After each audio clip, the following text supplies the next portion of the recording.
दोस्तों सोचो, अगर दुनिया में हर इंसान अपने जन्म के चीनी राशि चिन्ह के आधार पर एक शक्तिशाली योद्धा आत्मा यानी वुहुन जागृत कर सके तो क्या होगा। किसी को ड्रैगन की शक्ति मिलती है, कोई शैडो ड्रैगन का राजा बन जाता है, तो कोई स्वर्गीय कुत्ते की ताकत के साथ पूरी दुनिया पर राज करता है। लेकिन हमारे हीरो की किस्मत बेहद खराब थी। पिछले जन्म में वो घोड़े राशि का था और उसे मिला था एक साधारण सा ज़ीब्रा वुहुन। उसकी हीलिंग क्षमता तो अच्छी थी, लेकिन ताकत की कमी के कारण वो अंत में एक भयंकर दैत्य के जहर से मर गया। मगर मरने के बाद उसे एक दूसरा मौका मिला। वो समय में पीछे लौट आया, ठीक उस दिन जब दुनिया में महाविनाश आने वाला था। उसे पता था कि 3 घंटे बाद प्रलय युग शुरू होने वाला है, इसीलिए उसने सबसे पहले एक किताब खरीदी, शानहाई जिंग यानी प्राचीन दैत्य और दिव्य प्राणियों का ग्रंथ। पिछले जन्म में लोगों ने एक बड़ा रहस्य खोजा था।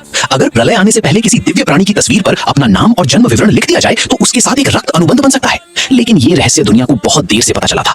इस बार हमारे हीरो को सब कुछ पहले से मालूम था, इसीलिए उसने किताब के कई पन्नों पर अपना नाम और जन्म विवरण लिख दिया और फिर शुरू हुआ इंतजार। कुछ देर बाद आसमान लाल हो गया, दुनिया बदलने लगी, लोगों के दिमाग में अचानक नई जानकारी आने लगी। अब ये दुनिया कमजोर और ताकतवर लोगों में बंटने वाली थी। हर इंसान अपना राशि आधारित वुहुन जागृत करने वाला था। कोई व्हाइट टाइगर की उम्मीद कर रहा था, कोई ब्लैक ड्रैगन की, तो कोई सन वुकोंग जैसी शक्ति पाने का सपना देख रहा था।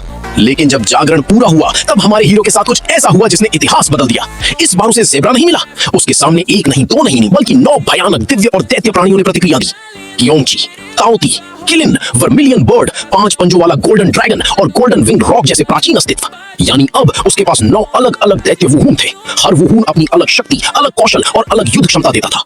एक ही पल में वो दुनिया के सबसे खतरनाक प्रतिभाशाली लोगों में शामिल हो गया।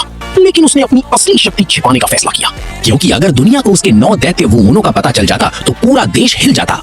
इसके बाद वो अपने पुराने दोस्त से मिलता है जो एक शक्तिशाली सर्प वुहुन जागृत करता है। दोनों मिलकर भविष्य की तैयारी शुरू करते हैं। साथ ही हमारा हीरो अपनी धोखेबाज एक्स गर्लफ्रेंड से भी हिसाब चुकता करने निकल पड़ता है। पिछले जन्म में जिसने उसे कमजोर समझकर छोड़ दिया था, इस बार उसी के सामने वो अपनी ताकत का प्रदर्शन करता है और एक ही मुक्के में उसके नए बॉयफ्रेंड को धूल चटा देता है। अब बदला पूरा हो चुका था। लेकिन असली कहानी तो अभी शुरू हुई थी, क्योंकि प्रलय के बाद की दुनिया में सिर्फ राक्षस ही नहीं बल्कि इंसानों के बीच भी सत्ता और ताकत की जंग छिड़ने वाली थी। क्या हमारा हीरो अपनी 9 दैत्य शक्तियों के सहारे दुनिया का सबसे बड़ा शासक बनेगा, या फिर उससे भी ज्यादा खतरनाक दुश्मन उसका इंतजार कर रहे हैं? जानने के लिए वीडियो को अंत तक जरूर देखिए।